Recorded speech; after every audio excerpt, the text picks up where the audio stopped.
Bismillahirrahmanirrahim. Assalamualaikum warahmatullahi wabarakatuh. Selamat siang semua peserta didik MPLS Online SMP Negeri 5 Darangdan. Kali ini yaitu merupakan materi ke-8 yang akan Bapak sampaikan mengenai pendidikan karakter atau tata krama siswa. Sebenarnya ini dua judul yang berbeda, namun dalam satu konsep yang sama dan saling berkaitan. Sebelumnya kita harus tahu apa sih pendidikan karakter. Kita lihat slide selanjutnya. Pendidikan karakter.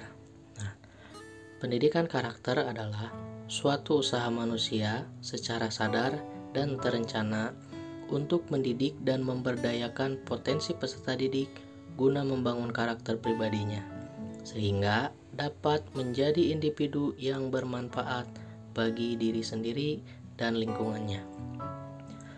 Jadi pendidikan karakter itu terutama menjadi individu yang bermanfaat bagi diri sendiri dan lingkungannya. Hal ini sejalan bila dalam agama kita dijelaskan bahwa sebaik-baiknya manusia ialah manusia yang bermanfaat untuk orang lain. Nah, kemudian kita lanjut. Arah dan tujuan pendidikan karakter pada diri peserta didik harus ditanamkan nilai-nilai pembentukan karakter yang bersumber dari 3 sumber. Jadi yang pertama itu agama, kemudian ada Pancasila, dan kemudian ada budaya. Nah, untuk agama, tujuan pendidikan karakter ini menanamkan nilai pada arah spiritual question atau pondasi dasar dalam berkehidupan. Agama menjadi tiang dalam kehidupan. Tanpa agama, manusia bisa kacau ataupun rusak. Karena A itu tidak, agama itu kacau. Maka setiap manusia yang beragama mampu membatasi diri, membatasi aturan yang sebagaimana mestinya. Karena di dalam agama dijelaskan arti dari takwa yaitu menjalankan segala perintahnya dan menjauhi segala larangannya. Nah, kemudian mengenai Pancasila dalam nilai pembentukan karakter yaitu sebagai pondasi dalam kesatuan yang menjadi bisa dibilang dasar negara kita. Pancasila sebagai dasar negara kita, artinya kita menjadi pemuda generasi bangsa yang harus menjunjung bangsanya. Ya, bila kita melihat sebuah perkembangan suatu zaman, nilai Pancasila ini akhir-akhir ini menjadi sebuah yang harus kita pertahankan, terutama bagi peserta didik yang harus bisa mampu membanggakan negaranya.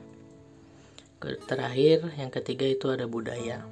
Nah, untuk budaya ini merupakan sebuah kultur yang dimana menjadi adat istiadat dan kebiasaan kita sehari-hari. Contoh, negara Asia terutama Indonesia merupakan negara dengan memiliki sikap atau attitude etika yang sopan santun, ramah, murah senyum kepada orang lain, seperti itu.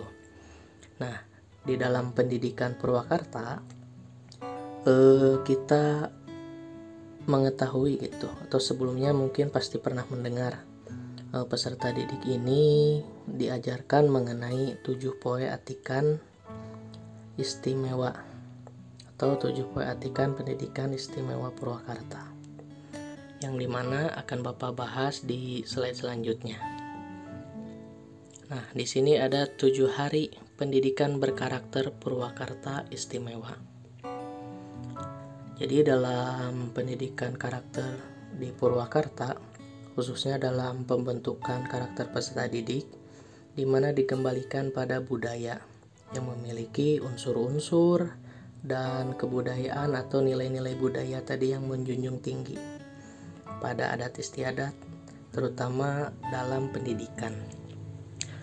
Di sini dijelaskan bahwa ada yang namanya Ajeg Nusantara. Senin itu Ajeg Nusantara. Apa sih Ajeg Nusantara? Ajeg Nusantara yaitu sebagai wujud rasa cinta tanah air. Pelajar Purwakarta melaksanakan upacara bendera dan memakai seragam pramuka. Jadi peraturan di daerah kita, terutama pendidikan di Purwakarta, itu hari Senin semua menggunakan pakaian pramuka lengkap. Yang kedua itu ada Selasa, yang artinya Mapagbuwana. Nah, Mapagbuwana itu merupakan pelajar Purwakarta harus bisa bersaing di kancah internasional dan harus menjadi yang terkuat dan tangguh di dunia dengan budayanya. Pendidikan di Purwakarta atau pendidikan karakter di Purwakarta menjunjung tinggi budaya dan menunjukkan budaya tadi di kancah internasional, terutama bagaimana apa yang diharapkan dari pendidikan atau Dinas Pendidikan Purwakarta. Kemudian ada hari Rebo atau hari Rabu, itu maneh di Sunda, yang artinya karena berada di tanah Sunda, pelajar Purwakarta diharuskan memakai pangsi, iket, dan kebaya untuk perempuan. Kebaya sebagai simbol orang Sunda yang beradab dan berbudaya. Maka di hari Senin kita memakai seragam pramuka yang lengkap. Di hari Selasa kita memakai putih biru untuk SMP kan, untuk SD putih merah. Kemudian di hari Rabu kita memakai baju pangsit laki-laki dengan ikatnya, dan perempuan itu memakai kebaya. Di hari Kamis atau Kamis yaitu nyanding wawangi, yang artinya pelajar Purwakarta yang berkarakter adalah yang diri menyukai estetika berbudaya serta memiliki jiwa seni yang bisa membawa harum tanah airnya. Bagaimana Pak contohnya yang menyukai estetika berbudaya serta memiliki jiwa seni? Yaitu kembali lagi, kita mencintai budaya kita. Contoh apa? Ya berbahasa Sunda, seperti itu. Nyanding wawangi, saling mengasihi, saling menghargai, seperti itu. Itu kan salah satunya terutama gitu dalam budaya di Sunda itu diajarkan. Nah, untuk Jumaah atau Jumat itu nyucikan diri, yang artinya sebagai umat beragama, pelajar Purwakarta harus menjaga kesucian hati, jiwa, dan pikiran agar tetap terjaga dan selalu dekat dengan Tuhan dengan cara beribadah. Maka di hari Jumat diwajibkan memakai pakaian muslim. Artinya kita harus membersihkan diri, terutama dari segala pengaruh dan kekotoran hati kita. Jadi sudah tidak ada lagi kebencian, sudah tidak ada lagi hasut, iri, dengki, dan sebagainya gitu. Lalu yang terakhir, Sabtu Minggu itu betah di imah. Karena di akhir pekan sekolah libur, pelajar Purwakarta berkumpul dan membantu orang tuanya di rumah sebagai tanda kasih sayang anak. Bagaimana Pak contohnya? Ya kita bantu orang tua kita kan.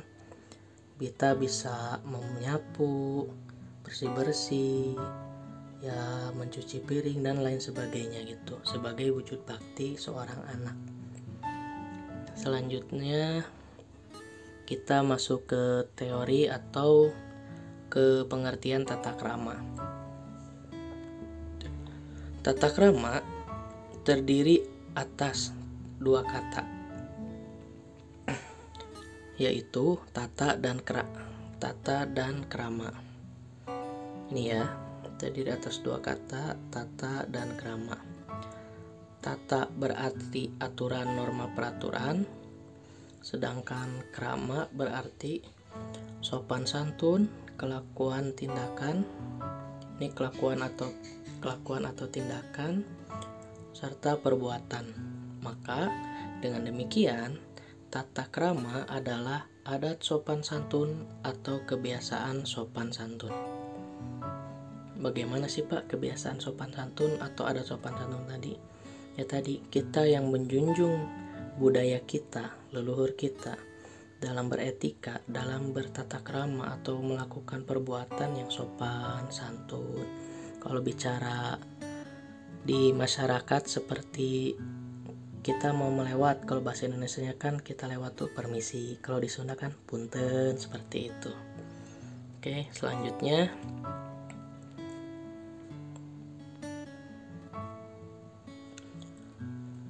pendidikan karakter atau karakter education sangat erat hubungannya dengan tata krama dan tata tertib, yang dimana tujuannya adalah untuk membentuk dan melatih kemampuan individu secara terus-menerus guna menyempurnaan diri ke arah hidup yang lebih baik. Jadi pendidikan karakter itu ada erat hubungannya. Pendidikan karakter ada sangat erat hubungannya dengan tata krama dan tata tertib. Nah, di sini timbul pertanyaan, Pak, apakah tata krama dan tata tertib itu sama? Ternyata ketika dilihat dari kamus KBBI, tata krama itu kan merupakan suatu tadi yang kita pelajari atau kita baca tadi mengenai adat sopan santun bentuknya. Nah, kalau dalam tata tertib ini itu merupakan sebuah aturan yang tertulisnya, yang dimana ketika aturan tadi dilanggar maka pasti akan mendapatkan sebuah sanksi. Nah, jadi yang dimana tujuannya, memiliki tujuan apa? Membentuk dan melatih kemampuan siapa? Individu secara terus-menerus guna menyempurnakan diri ke arah hidup yang lebih baik. Bagaimana Pak arah hidup yang lebih baik? Tadi kita yang tadinya tidak tahu bagaimana berbicara, terutama dalam budaya Sunda gitu. Ada istilah bagaimana cara kita berbahasa ke di bawah umur kita atau di bawah usia kita. Ada juga kita bagaimana berbicara ke seusia kita dan bagaimana ke usia yang lebih tua dari kita. Seperti itu. Selanjutnya, nah di sini, bagaimana sih peran guru dalam menumbuhkan kesadaran siswa terhadap tata krama sekolah? Peran guru dalam menumbuhkan kesadaran siswa terhadap tata krama di sekolah. Ini ada 4 poin yang bisa kita lihat. Pertama, peran guru itu menumbuhkan pengetahuan siswa terhadap tata tertib sekolah. Jadi, peraturan di SD dengan peraturan di SMP pasti ada sesuatu hal yang beda gitu. Hal yang beda seperti apa Pak? Contoh hal tata tertib tuh ketika jam pulang atau jam datang itu pasti berbeda. Ketika waktu istirahat itu pasti berbeda. Itu hal sederhana, itu contoh sederhana yang bisa disampaikan. Jadi untuk melihat pengetahuan siswa terhadap tata tertib sekolah, yang namanya pengetahuan itu kan contoh halnya siswa SD kalian lah yang sekarang lulus di SMP, lulus di SD terus melanjutkan ke SMP, kemudian mengetahui gitu, oh aturan tata tertib di SMP seperti ini, seperti itu ya. Selanjutnya ada menumbuhkan pemahaman siswa terhadap tata krama sekolah dengan melakukan penjelasan peraturan yang diatur dan tata tertib. Nah, biasanya siswa diberikan sebuah pemahaman mengenai aturan atau tata tertib di sekolah. Contoh halnya dengan materi mengenai tata tertib atau tata krama ini yang berkaitan kebetulan dengan tata tertib gitu. Jadi ada aturan-aturan yang memang harus dijaga dan tidak dilakukan karena akan menjadi mengganggu atau kalian bisa mendapatkan sebuah punishment atau hukuman gitu. Kemudian dilanjutkan menumbuhkan sikap terhadap tata krama sekolah melalui pelaksanaan dan penegakan tata tertib dengan perlakuan sanksi yang bertujuan untuk membuat siswa paham kesadaran hukum. Nah, maksudnya apa, Pak? Menumbuhkan sikap terhadap tata krama sekolah melalui pelaksanaan dan penegakan tata tertib dengan memperlakukan sanksi yang bertujuan. Nah, kita kan punya tujuan. Adanya suatu penegakan tata tertib dalam pelaksanaannya pasti ada sebuah sanksi. Ada sanksi ya. Tujuannya apa sanksi? Apakah untuk membenci murid ataukah untuk sanksi yang sifatnya kekerasan? Tidak. Tapi sanksi itu yang sesuai dengan apa aturan yang maksudnya bisa dilanggar atau seperti apa yang bukan maksud bisa dilanggar ya, mohon maaf. Tapi siswa yang melanggar kan pasti mengenai sanksi yang sesuai apa yang dia lakukan ya. Apa fungsinya ini? Membuat siswa paham akan kesadaran hukum. Jadi siswa patuh terhadap hukum, karena perlu kita pahami dan kita sadari negara kita ini ada yang namanya hukum yang diatur dalam undang-undang atau aturan pemerintah. Kemudian di agama ada yang namanya aturan agama, yang berarti jika kita melanggarnya maka kita akan mendapatkan hukuman atau dosa. Kalau misalkan di adat ada yang namanya hukum adat. Hukum adat itu merupakan suatu hukum sosial atau adat masyarakat. Seperti itu. Nah, selanjutnya yaitu merupakan menumbuhkan pola perilaku siswa terhadap tata tertib sekolah dengan pembinaan dan pembiasaan. Kembali lagi, tata tertib ini dilakukan agar siswa memiliki pola perilaku yang menjadi pembinaan dan pembiasaan.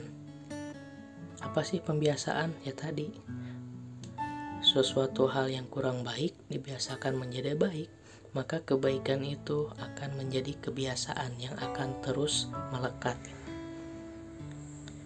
Oke, selanjutnya kita lihat. Nah, di sini ada contoh-contoh mengenai tata tertib siswa. Bapak akan menjelaskan secara rincian atau gambaran besar dari tata tertib yang ada di sekolah. Karena tata krama tadi berkaitan dengan tata tertib siswa, maka Bapak akan jelaskan di antaranya. Pertama, kita melihat pakaian seragam. Sini ya. Pakaian seragam. Poin A. Sopan dan rapi sesuai dengan ketentuan yang berlaku. Nah, maksudnya bagaimana, Pak? Sopan dan rapi yang tadinya kebiasaan pakaian dikeluarkan harus dimasukkan. Kemudian harus wajib memakai sabuk. Kemudian dari rapi itu harus memakai selanjutnya berkaitan dengan nomor B atau huruf B. Pakaian tidak terbuat dari kain yang tipis dan tembus pandang, tidak ketat, tidak membentuk lekuk tubuh. Baik laki-laki ataupun perempuan, siswa laki-laki atau siswa perempuan, terutama pakaian itu jadi tidak menggunakan kain yang tipis, tidak tembus pandang, tidak ketat. Kemudian terutama perempuan tidak membentuk lekuk tubuhnya gitu. Pakaian harus rapi dan sesuai gitu. Artinya ya tadi tidak melanggar norma-norma yang ada. Contoh halnya laki-laki ketika memakai celana panjang itu dilarang ketat, atau lagi bahasa sekarang tuh bisa dipensil, dibegi, itu dilarang karena melanggar aturan dan tata tertib. Lalu ada poin C, memakai badge OSIS dan identitas sekolah. Nah, ini yang perlu diperhatikan. Ketika memakai badge OSIS, itu wajib untuk menandakan bahwa peserta didik atau siswa itu merupakan siswa SMP. Itu terlihat di badge OSIS. Ini ya, badge OSIS. Kemudian identitas sekolah. Nah, ini yang harus dijaga. Kenapa sih setelah pulang sekolah atau sebelum berangkat ke sekolah itu harus benar-benar kalau berangkat sampai ke sekolah tepat waktu, dan ketika pulang harus tepat waktu juga, karena bahwasannya sekolah memiliki aturan dan tata tertib terutama di identitas sekolah untuk menjaga nama baik.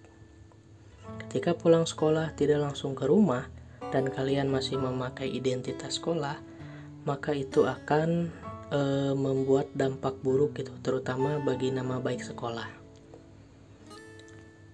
Selanjutnya itu topi atau huruf D, mengenai topi sekolah sesuai dengan ketentuan.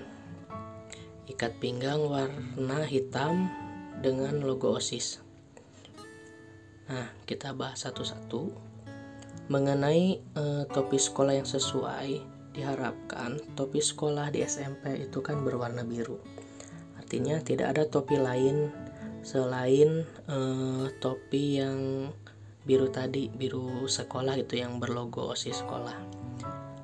Lalu ikat pinggang warna hitam. Gimana ikat pinggang warna hitam? Ya yang sesuai. Apa lari yang sesuai itu ini dengan logo OSIS-nya. Ada sabuk khusus sekolah yang dimana menjadi aturan di sekolah tersebut. Jadi tidak pakai sabuk warna kuning, merah itu kan, itu melanggar aturan. Kemudian ada kaos kaki. Nah, ini kaos kaki warna putih, sepatu warna hitam. Sudah jelas ya bahwa kaos kaki warna putih, sepatu warna hitam. Sepatu warna hitam tuh bagaimana, Pak? Ya, sepatu contohnya sepatu yang sudah diterapkan di dalam aturan, yang artinya sepatu hitam tuh tidak berwarna yang lain kan, tidak berwarna putih, tidak berwarna merah, hijau dan lain sebagainya gitu, apalagi bermotif yang aneh-aneh. Jadi sepatu warna hitam. Kemudian tidak mengenakan perhiasan yang mencolok, khususnya kepada siswa perempuan gitu, atau siswi atau peserta didik perempuan.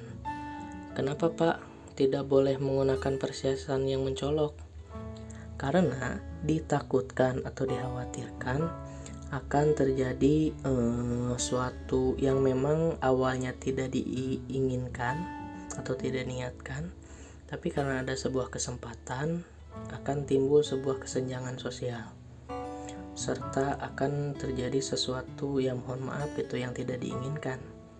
Ketika hilang kan, itu akan berdampak buruk gitu.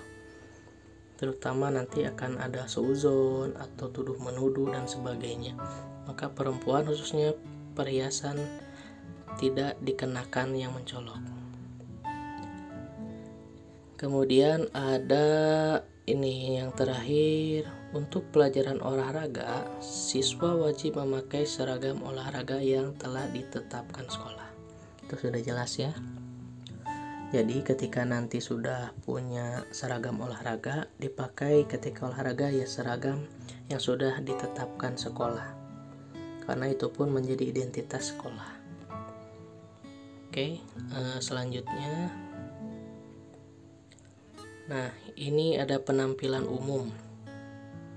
Bagaimana, Pak, penampilan umum? Siswa dilarang pertama berkuku panjang.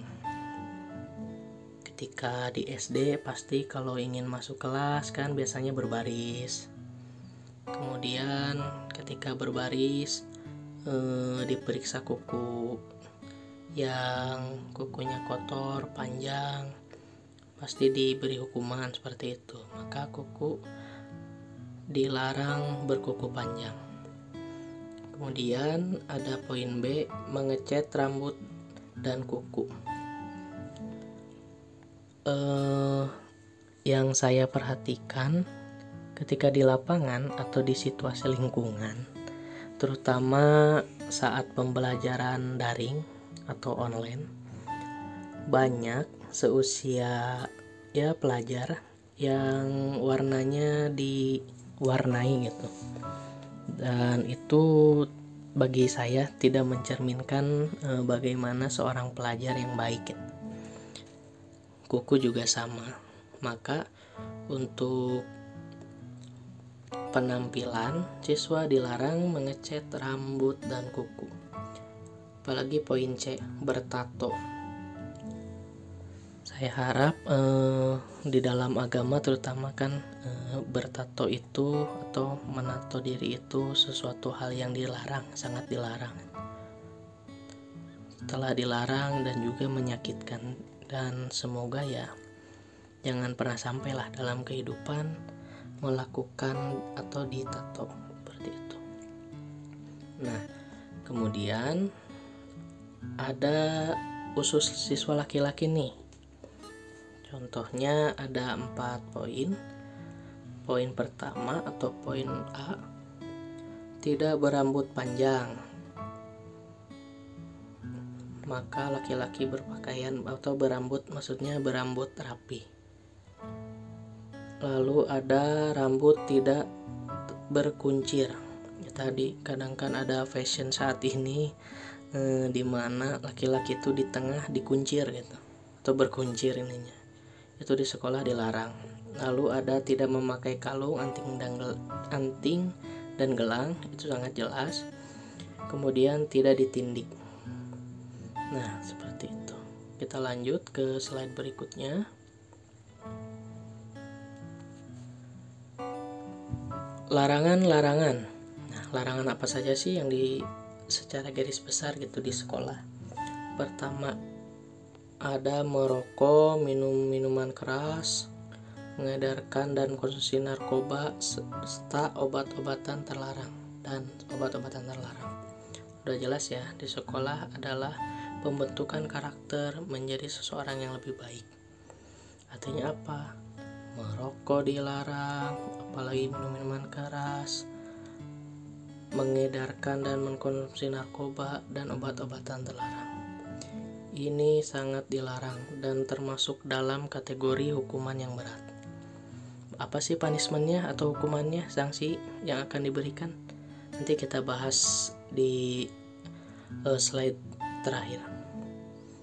Kemudian ada larangan-larangan di sini berkelahi, baik perorangan atau kelompok di dalam sekolah atau di luar sekolah. Ini hal atau sebutnya sebuah PR besar bagi kita para pendidik, terutama untuk aksi berkelompok, berkelahi secara kelompok yang disebut tawuran.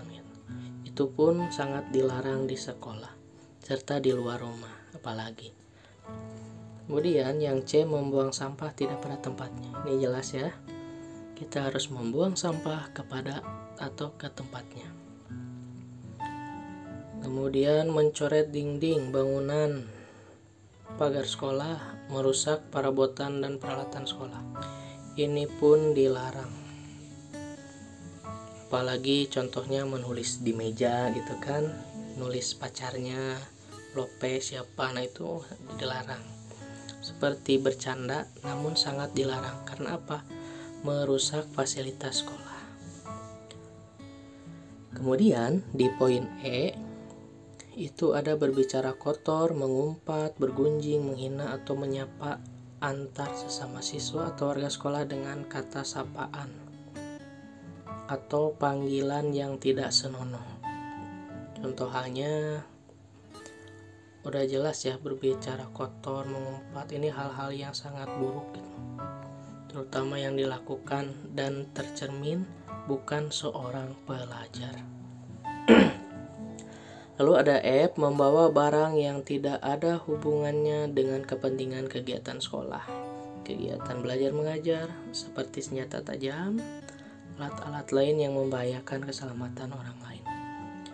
Di sekolah tidak boleh membawa sesuatu atau benda yang membahayakan, terutama tadi senjata tajam atau alat yang lainnya. Kemudian poin G, membaca atau menonton, mengedarkan bacaan, gambar sketsa atau video tentang apa Pak? Pornografi. Ini dilarang. Karena menurut penelitian, ketika seseorang menonton sebuah film pornografi atau berkonten tidak layak ditonton, itu akan merusak saraf-saraf sel dalam otak yang mengakibatkan apa? Tidak mudah menghafal atau lupa atau mengganggu psikis atau kejiwaan seseorang itu. Maka membaca, menonton, mengedarkan bacaan, sketsa, audio atau video mengenai pornografi itu sangat dilarang juga. Yang terakhir, membawa kartu atau alat judi dan bermain judi. Apalagi ini sudah jelas ya, karena berjudi itu dilarang juga dalam agama, karena akan merusak kehidupan dan pastinya akan mendapatkan sebuah dosa. Nah, yang terakhir ini ada pelanggaran dan sanksi. Siswa yang melakukan pelanggaran terhadap ketentuan yang tercantum dalam tata krama dan tata tertib dikenakan sanksi sebagai berikut.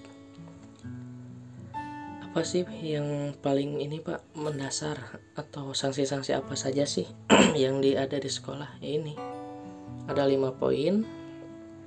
Yang pertama teguran, yang kedua maksudnya ini mohon maaf ya, ini penegasan, kemudian ada pemanggilan orang tua, ada skorsing, ada dikeluarkan dari sekolah. Nah, sanksi ini berlaku sesuai dengan apa yang dilakukan atau pelanggaran apa yang dilakukan gitu. Terutama tadi pelanggaran yang terberat akan dikeluarkan dari sekolah. Dan bagaimana sih Pak sanksi ini berlaku atau siapa penindaknya? Terutama ya Bapak, guru bimbingan dan konseling yang akan menindak salah satunya peserta didik yang melanggar hukuman gitu, bekerja sama koordinasi bersama Ibu Epi sebagai wakil kepala sekolah bidang kurikulum, seperti itu. Nah, sekian penjelasan dari Bapak. Terima kasih banyak. Mohon maaf atas kekurangannya. Semoga bisa bermanfaat untuk peserta didik atau untuk kalian semuanya. Sekali lagi, billahi fisabilil haq. Fastabiqul khairat. Assalamualaikum warahmatullahi wabarakatuh.